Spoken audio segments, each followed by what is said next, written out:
pole there, those are two okapi. Oh, look. Now, the okapi, due to that striping on their lower legs, is often thought to be related to the zebra.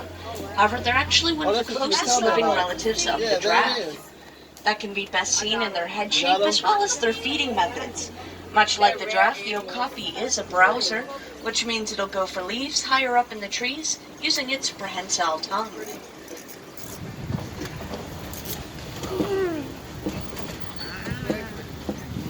Everyone just say ooh and Now, also in the corner, there is a darker species of antelope all the way up next to the clay wall there.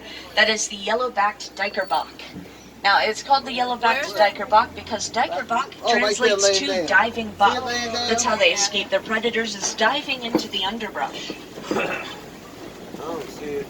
It was on this side. Now, all the way up against that back clay wall there on the left-hand side, that is a black rhino there. Ooh, yeah. Now, black rhino weigh up to 3,000 pounds and can charge at 35 miles an hour. There's another one here on the left-hand side, just up against the left-hand side clay wall. Now, there are only about 5,000 of them left in the world due to poaching for their keratin horns. Keratin is the same substance that makes up your hair and fingernails, so it serves no medical or scientific purposes. Coming up ahead, also on the left-hand side, we're going to be passing two different species of antelope. Now, the lighter tan species of antelope is known as the greater kudu. They're one of the taller species of antelope, standing 55 inches at the shoulder. The darker orange species of antelope is known as the bongo. Now, the bongo is also nicknamed the ghost of the forest for the rarity of their sightings in the wild. They usually like to hang around large natural salt deposits, as they need large amounts of salt in their diet in order to remain healthy. Oh, they ain't gonna do nothing. Now, headed away from the military force, we're headed down to the Safi River. As we make our way down to the Safi River, we may get the chance to see some Nile hippopotamus. The Nile hippo is typically born at around 85 pounds, and they can weigh up to as much as 5,500 pounds. Because of this, they are known as negatively buoyant, which means that while they don't float, they will run or gallop along the bottom of the riverbed in order to get around. Right there.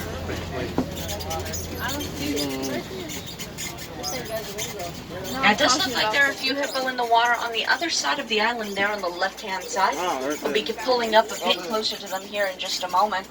Also on that left-hand side, there are some pink-backed pelicans going around the island there.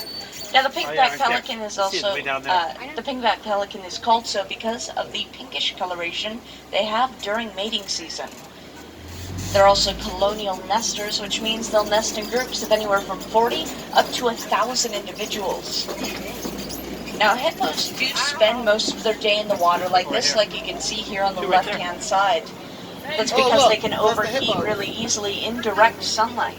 However, at night they'll walk many miles away from the riverbeds in order to feed out along the shore. Down here, right at the edge of the corner, that is a baby hippo down there. Now, baby hippos typically sleep either on land or in shallow water, as they haven't gained the necessary instinct yet to raise their head above the water level while they're sleeping.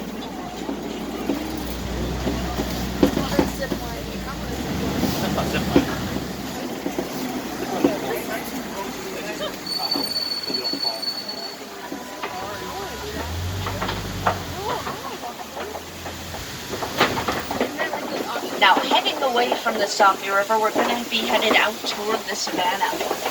As we make our way out toward the savannah, the vegetation you can see here on either side of the truck will start to change. Ooh. Man, I wish people could get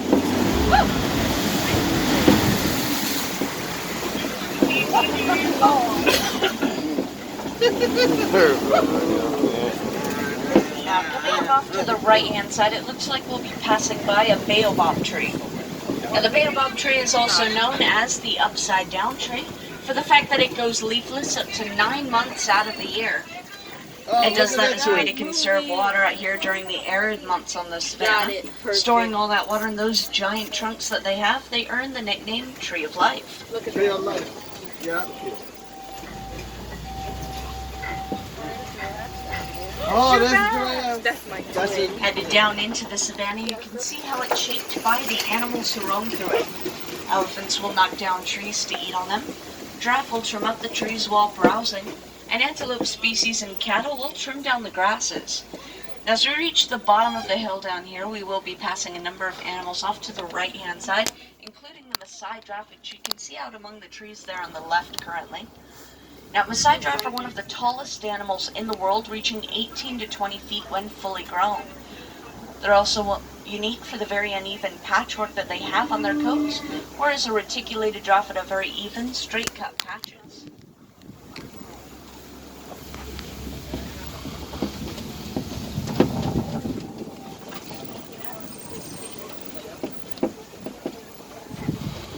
Dad, open your eyes so you can see the Now, as well as the Maasai giraffe there on the right-hand side as we reach the bottom of the hill, there's also an antelope species closer to the truck here by the trees. Now, that is a sable antelope herd. Sable antelope serve as the symbol of Harambe Reserve. Now, those horns curving back on their head not only help protect them against predator attacks from behind, but also serve in courtship dominance displays.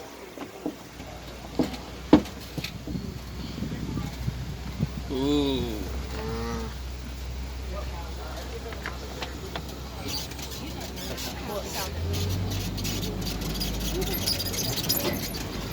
Just chilling out. my phone's at 53%. Huh? My phone's at 53.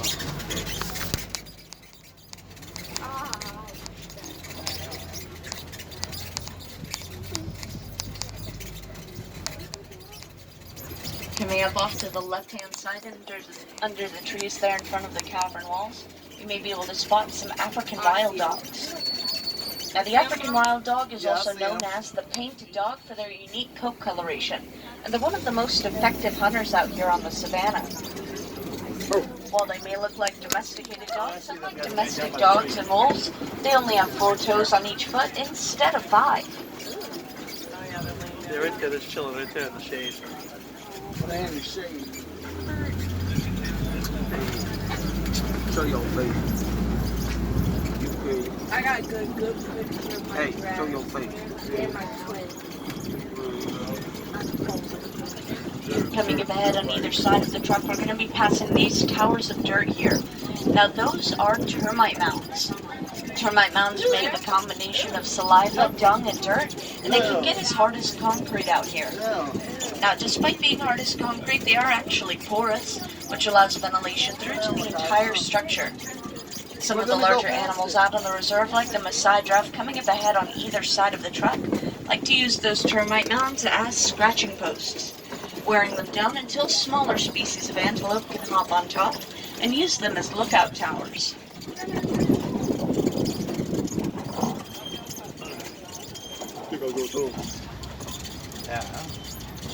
Now, Maasai giraffe, like those on here on either side of the truck, usually do spend most of their day browsing, which is their way of eating. That's where they use their 18-inch prehensile tongue to get at leaves farther up in the trees. Those tongues are a dark purplish color as an evolutionary trait to help keep their tongues from getting sunburned while they eat all day.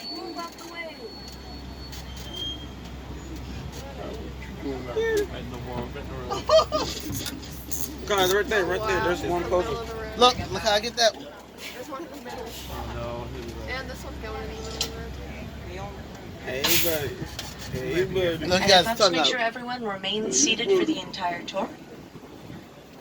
Now, we are currently stopped up ahead for a baby giraffe in the road. Oh, get the baby giraffe right Now, there. baby giraffe can usually walk within an hour of being born as a defense mechanism out here on the savannah in order to avoid predator Now attacks. that's my twin. Another way the giraffe avoids predator attacks is that they only sleep for around 30 minutes during the Baby day. giraffe. That's done in 5-minute increments, and usually done while standing up to avoid exposing their neck to possible predators.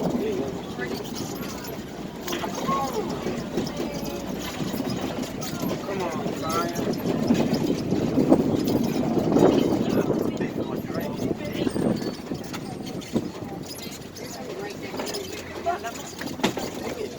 You better not drop your phone. You better not drop it out there. Where's it at? Stop, stop. I'm trying to get Look how it's stuck.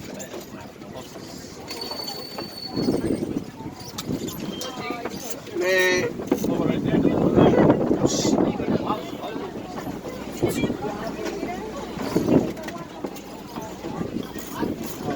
Family.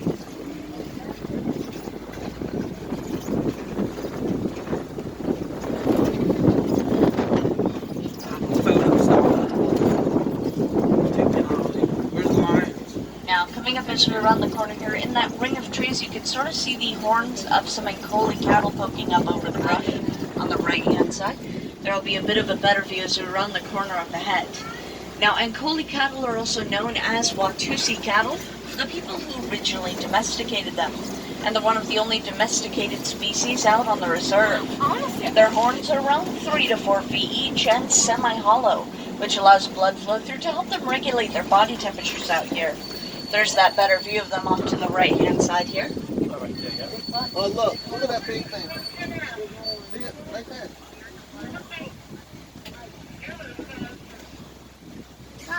That is huge. I want to get Now, that. heading away from the savannah, we're going to be headed out toward elephant country. As we round the corners up ahead toward elephant country, you'll want to keep your eyes off to the right-hand side, as elephants have been known to wander out this far. Where's my elephant? Look on the right side. On the right side. Right, this side. Now, it does look like there's one just behind the brush here on the right-hand side. I don't see it. There may be a better spot to see him just up ahead and around the Oh, corner. there he is. There he is. No one could around the corner over there. Now, because there is only one African elephant over there, it's a good guess that it's likely a male African elephant back there. You can see him back there among the trees. There he is behind. Now, male African elephant will either be solitary like this or form smaller groups, commonly known as bachelor groups. Bachelor groups are often far less in number than a full female herd She would be. was the best. She's close to her. Now, headed off toward the heart of elephant country, it's important to know that one of the biggest threats to elephants is human encroachment. Often elephants will be pushed out of their native habitats toward human settlements, and they'll go crop raiding as a way to easily feed. When this happens, it can lead to human and elephant conflict, but thanks to research done right here at Harambe Reserve, we found that African elephants are actually quite afraid of bees. Using that information and working with Kenyan farmers, we've been able to implement bee fences around properties and crop fields. That keeps the elephants from crop raiding, as well as giving Kenyan farmers a secondary income from the honey that the bee fences produce.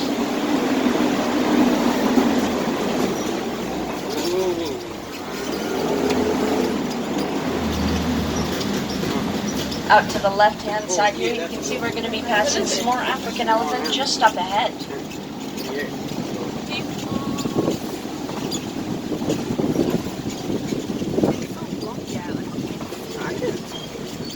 I'm getting some good ones with the Oh, there's the elephants over there. It's a baby one. Look at the baby one. Come on, Oh, I couldn't get it either.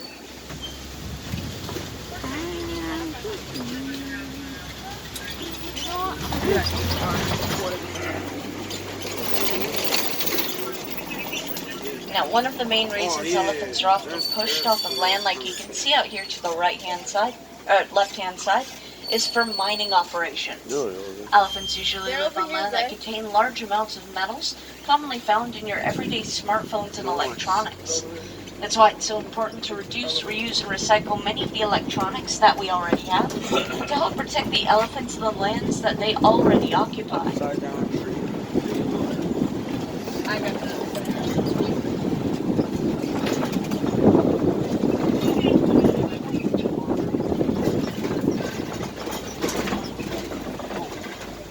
As well as the elephant on the left-hand side, coming up ahead on the left, are going to be passing by some greater flamingo. Now, the greater flamingo is the lightest species of flamingo. They get that I gotta get a coloration picture over of this. time from their diet of mainly brine shrimp. Now, while most of their feathers are this very pale pinkish color, a lot of the intense coloration that they do have exists on the insides of their wings.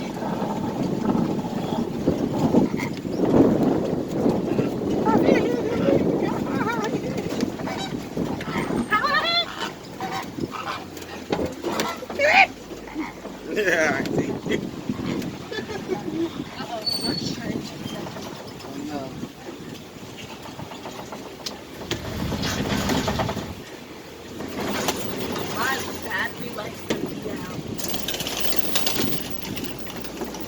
Now, off to the left-hand side there, those are two white rhino laying down in the shade. Yeah, right there. Now, the white rhino gets its name from the Afrikaans word fight, which means wide, not white. That's in relation to the shape of their lips, which are wide and flat. And it's one of the differences they have from the black rhino, whose lips come down to a point based on differing diets and habitats. Another difference is that while the black rhino weighs around 3,000 pounds, the white rhino can weigh up to 5,000, and they can still charge at 35 miles an hour. To a boy.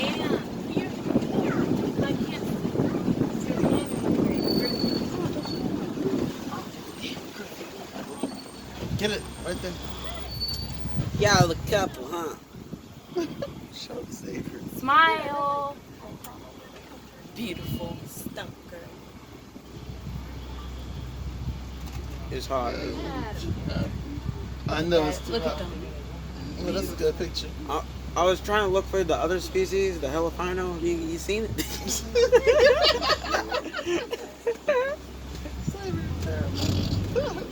Look up here. They might have a helicopter. That's hella fun. I bet that is the animal somewhere. That's your father's tree. They're probably gonna make it. We're calling this a You Helifino. can't make an animal. Yes, you can. They're breeding. Like elephant with 3 homes. Now, coming up ahead through the trees here, we are going to be passing a kopie up ahead. Now, kopies are collections of rocks that jut out from the savanna like this.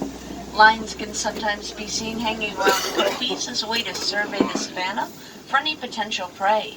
However, as lions are nocturnal, they're more often seen during our nighttime safaris, starting at around 6:30. Alright, we're coming back at 6:30. Coming up off to the right-hand side, we'll be passing some more white rhino up on the ridge there. No, we're We're gonna not. get a blue. No, we're not. We're gonna get a line. Say there's rhinos over here, the white ones.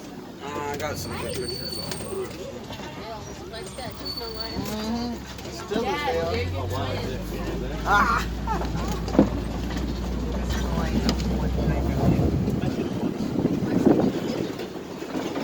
Land over here. So They many just did pictures. another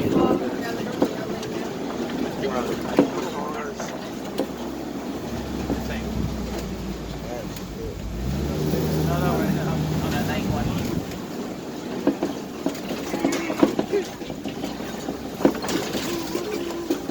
Coming up back on that left-hand side, we're also passing some warthog burrows here. Now, warthogs are a burrowing animal. You can see some of their homes down there along the bottom ridge. When threatened by predators, they'll often back up into those burrows with their tusks pointed forward to help deter any possible predator attacks. Oh, I see it. Hey, it's summer. Get out. Coming up off to the right-hand side, all the way back in that ring of trees there, you may be able to see some ostrich up ahead. Now, ostrich are the largest birds in the world. They've been around since prehistoric times, and they're actually omnivores. While their diet mainly consists of plants and roots, they'll eat just about anything. Oh my God. They're under the tree that is an ostrich egg nest. See the eggs? Yo? Yeah, I already took a picture of them. They're thick. And as well on the right-hand side here, we're also passing an antelope species known as the bontebok. Now, bontebok only exist on reserves like this now, due to being hunted to near extinction in the wild for their unique chestnut brown coats. Those coats are said to have a slight purplish sheen in direct sunlight.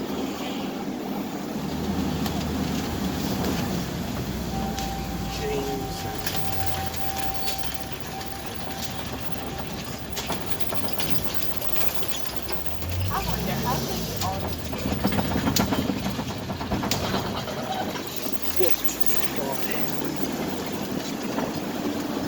a new area of the reserve known as the Magadi Glen. Here recently, a small number of scimitar horned oryx have been spotted here in the glen. Normally native to the arid and desert plains of northern Africa, their white coats help to keep them cool in the desert sunlight, as well as the fact that they don't start sweating until it reaches around 115 degrees.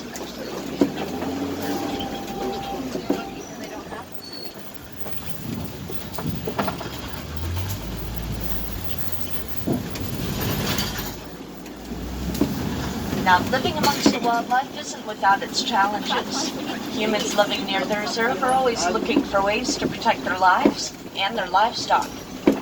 Now, conservation organizations know this and will often look for solutions that benefit both humans and animals. Reserves like Harambe Reserve and those across Africa often work closely with organizations like the Disney Conservation Fund to help fund research and bring awareness to many of the animals we see here today. It stands to reason that the more we know about these animals, the better we can do to protect them and their habitats well into the future.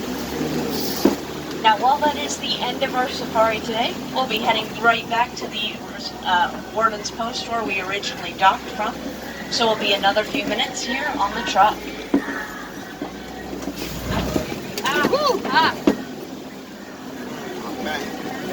I took like a million head back from the doctor. We didn't get to see a lion. Because those come out a lot at night. We'll probably have another time. It's